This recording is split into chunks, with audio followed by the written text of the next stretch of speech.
Kush është më madhështoria? E pyetën Imam Aliun, paqja qoftë mbi të, kush janë ushtarët më madhështor të Allahut? Ai tha: hodha vështrimin tek hekuri dhe pash që ai është madhështori. Pastaj hodha vështrimin ka zjarrit dhe pash që ai e shkrin hekurin. Unë thash që zjarri është më madhështori. Më pas pash se zjarri në fik ujë dhe thash që uji është më madhështor.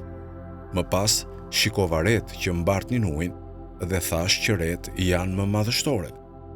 Pastaj pash që era i shtynte ret dhe thash që era është më madhështore.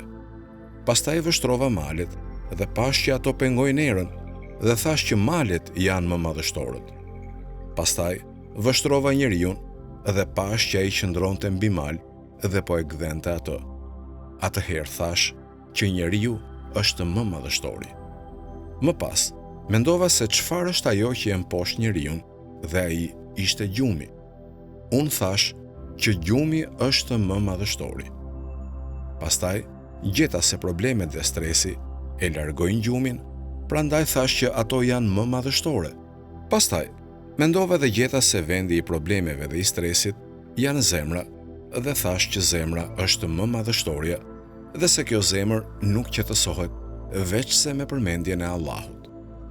Për këtë thash që përmendja e Allahut është më madhështoria tek Allahu, sepse Allahu i madhëruar thot: ata që besojnë dhe zemrat e të cilve kur përmendet Allahu qetësohen. Vërtet, zemrat qetësohen me përmendjen e Allahut. Prandaj, mos e harro përmendjen e Allahut.